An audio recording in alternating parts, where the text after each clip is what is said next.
This lecture, we're going to look at equilibrium of a particle. So we'll look at the condition for the equilibrium of a particle and then move through to free body diagrams and then coplanar force systems. All right, so there are applications that I like to tell you about that relates to this content area. So in this first picture, we see a crane that is lifting a load.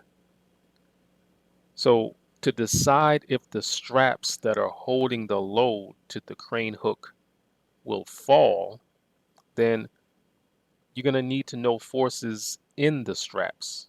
And then you're going to have to figure out a way to find those forces. So in looking at that, I'm visualizing something like this, where we have that crane lifting that load, and here will be some load. And there we have W going downward. There are straps, and this we'll call T. So you're gonna have to know the forces in the straps. And based on that, our question would be, how could you find those forces? So we're gonna look into things like that. All right, in the second application, in the picture in the middle, so you have a spool of some given weight.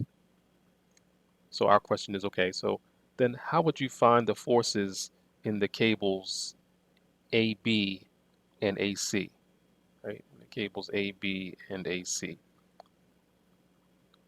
So if designing a spreader bar like the spreader bar that they're using in this picture, you need to know the forces to make sure that this rigging doesn't fall.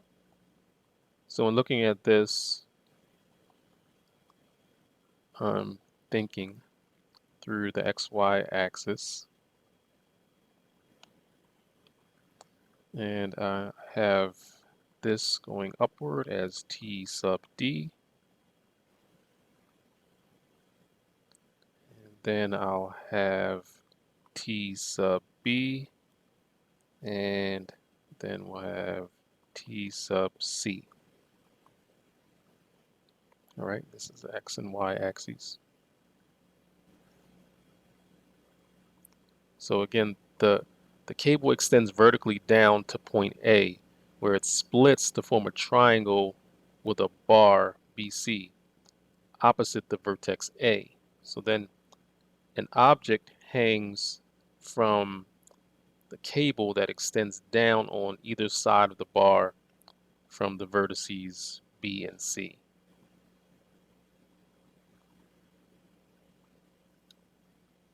Okay, and now in this third application, so for a given force exerted on the boat's towing pendant, our question would be, okay, so given that, what are the forces in these bridle cables, right? What size of cable must we actually use in that situation? So the description is basically from A,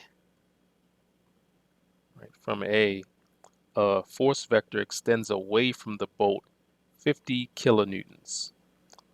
Then a segment extends opposite the vector and it's going toward the boat 20 degrees from cable BD and 30 degrees from cable BC.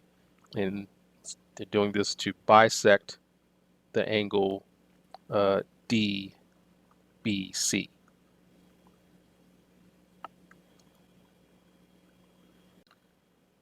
So here we have an example of a 2D, or what's called a coplanar force system.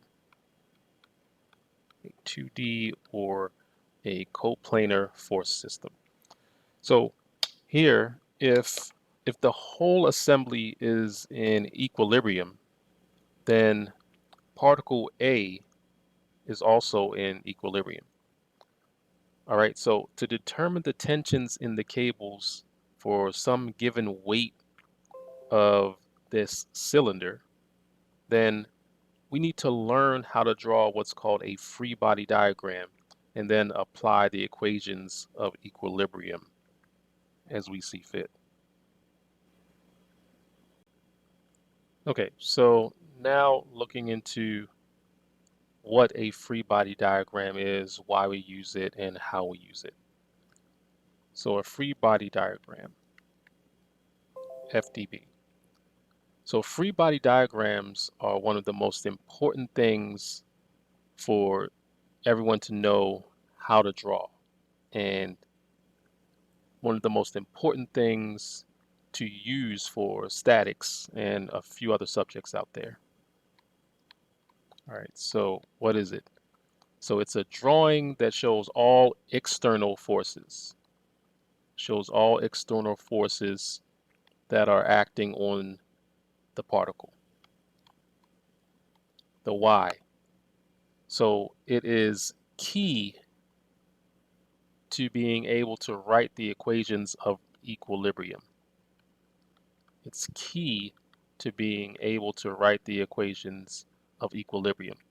And they're going to be, we need those to actually solve for the unknowns. Usually they're going to be forces or some angles.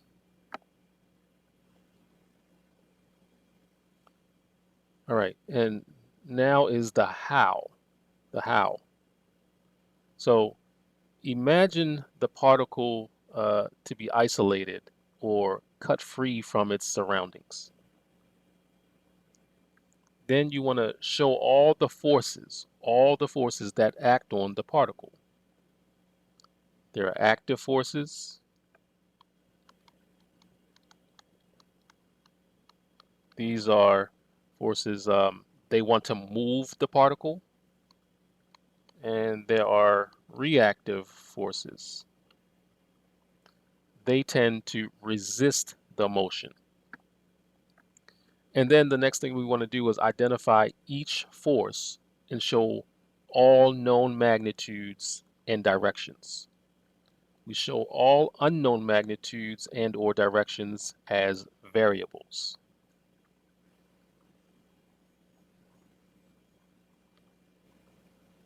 So equations of 2D equilibrium.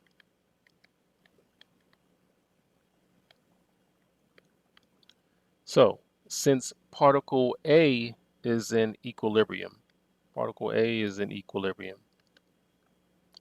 the net force at A is 0. So that means F sub B plus F sub C plus F sub D is equal to 0. All right? Or we can say it like this, that the sum of the forces is equal to 0. In general, for a particle in equilibrium,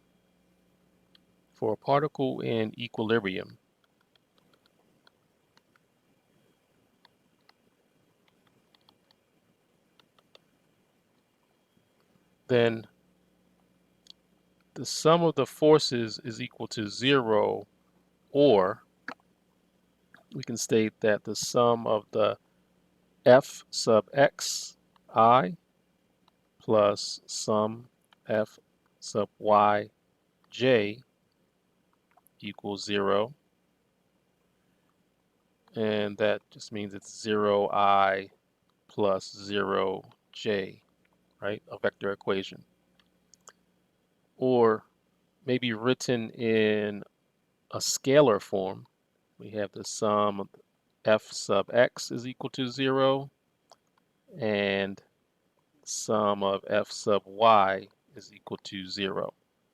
So these two scalar equations of equilibrium, E of E, they can be used to solve for up to two unknowns. Two unknowns. All right, so note that the cylinder mass is equal to 40 kilograms. So we write the scalar that I was just mentioning, E of E. So here's the notation.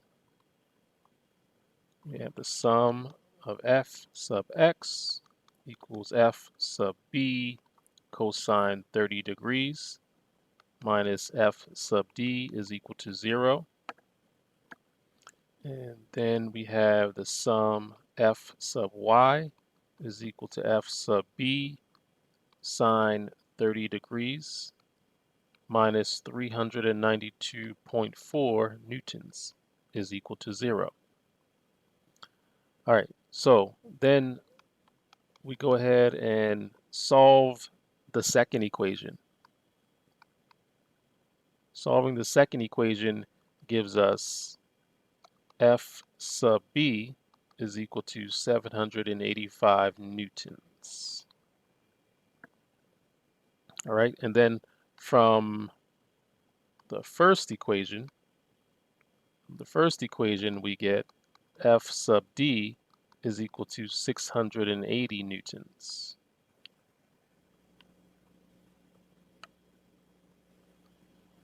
Here we look at simple springs.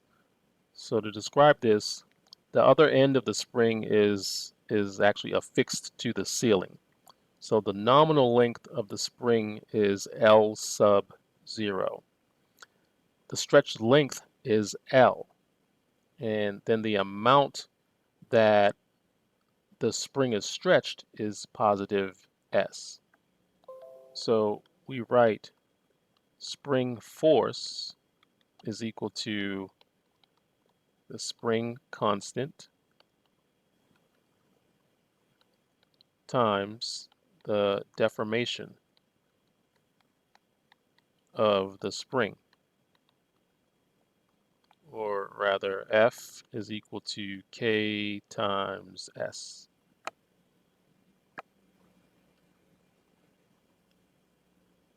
Then there are cables and pulleys.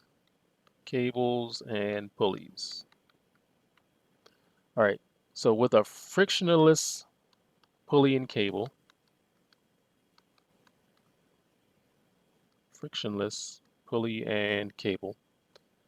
then we have T sub 1 is equal to T sub 2. Cable can support only a tension, right? Or pulling force. Only a tension or pulling force. And this force always acts in the direction of the cable. So cable can support only a tension or this pulling force, and this force always acts in the direction of the cable. So we have cable in tension.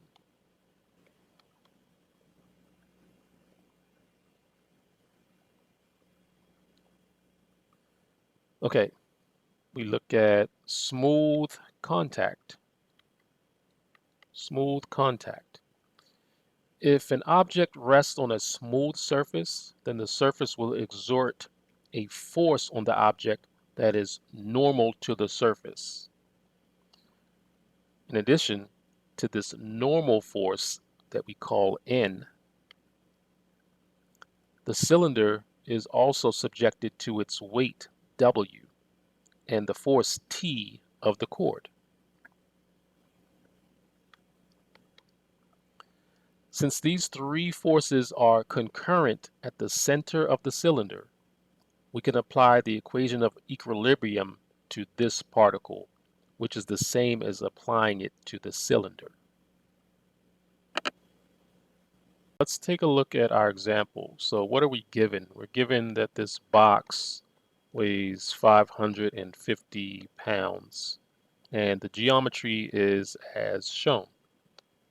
What are we asked to find? We're asked to find the forces in the ropes A, B, and A, C.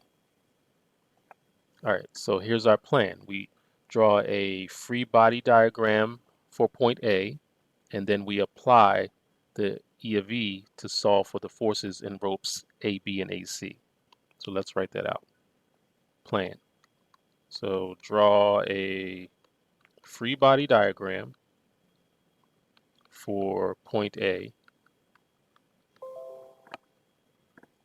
and then the second thing we're going to do is apply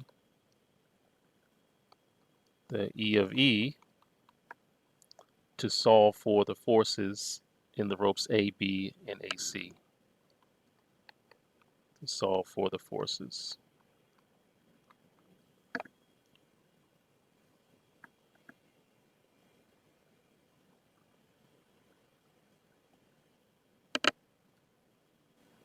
Now we have drawn the free body diagram to the right at point A, and now we're going to apply the scalar E of E equations of equilibrium at A.